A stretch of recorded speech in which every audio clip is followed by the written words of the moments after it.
Hi నమస్తే, నేను మీ నాగరాజు. ఇప్పుడు మనం ధనాపురం అనే గ్రామంలో ఉన్నాము. ఆంజనేయ స్వామి దేవాలయానికి రోజు పూజ జరుగుతుంది. పండగ మాదిరి ఊరంతా నడుపుకుంటారు. ఎంట్రన్స్ లో మనం నడుస్తా ఉన్నాము. గుడి దగ్గర పోవడానికి చాలా బ్రహ్మాండమైన జనం వచ్చినారు. ఇది గుడి అండి. గుడికి బాగా లైటింగ్స్ బాక్స్ అంతా బాగా వేసినారు.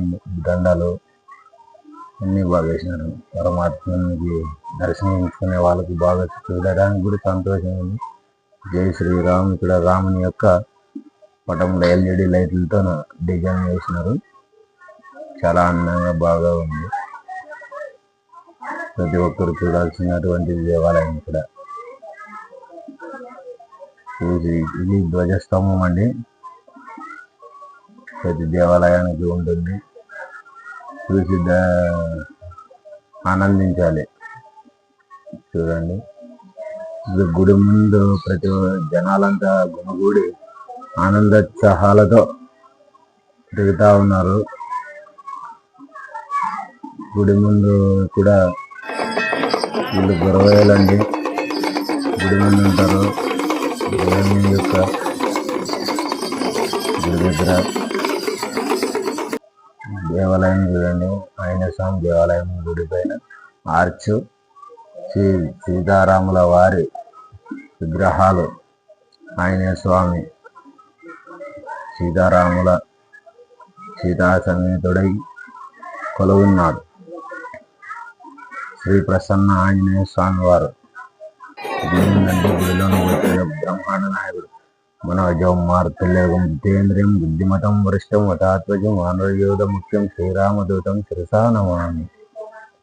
శ్రీరామ రామ రామేతి రమే రమే మనోరమే సహస్రనామ తత్తుల్యం శ్రీరామనామ వరాన.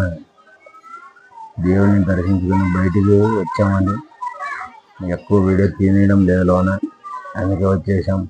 ఇక్కడ భోజనాలు నడుస్తూ ఉన్నాయి. ప్రతి ఒక్కరు భోజనం చేసుకుని దేవాలయం దగ్గర పోతారు. దేవుని యొక్క డిజైన్. ఈయన ఆంజనేయ స్వామి యొక్క శిష్యుడు, ప్రధానమైన శిష్యులు వీళ్ళు. హనుమపతాత, శ్రీ మల్లపతాత, శ్రీ హుసేనపతాత. వీరి దగ్గర ఆంజనేయ స్వామి వారు డైరెక్ట్గా మాట్లాడానని పెద్దల యొక్క మాట. వీళ్ళు ఏమైతే చెప్తారో అదే నడుస్తుంది ఊర్లో. వీళ్ళంతా వాళ్ళ యొక్క గురు పరంపర స్వామివారు. వాళ్ళ ఇల్లు అంటే అప్పటికి పాతబడింది. స్వామివారి శిష్యులు భక్తుల యొక్క ఇల్లు. ఈ బావి, ఈ నీళ్ళతోనే స్వామివారికి అభిషేకాలు నడిచేవి అప్పట్లో. ఇప్పుడు గుడి దగ్గర భజన చూడండి. కొంచెంప్పుడు ఆనందంతో చేస్తూ ఉన్నారు. పరమాత్మ యొక్క నామాన్ని తెలుస్తూ ఉంటారు. ప్రతి ఒక్కరు చలల్ల. ఎందుకంటే వారి యొక్క దివ్య దర్శనమే మనకి. ఈ తెల్లవారుజామున స్వామివారి పల్లకి వచ్చామండి. వీటికి స్వామివారికి పూజా కార్యక్రమం ఇంకా సమాప్తమవుతుంది. ప్రతి ఒక్కరికి కనుల ముందు చూసి ఆనందించి భగవంతుని యొక్క కృప పొందాలని మనస్ఫూర్తిగా కోరుకుంటూ ఇంతటితో మనం శుభమండి.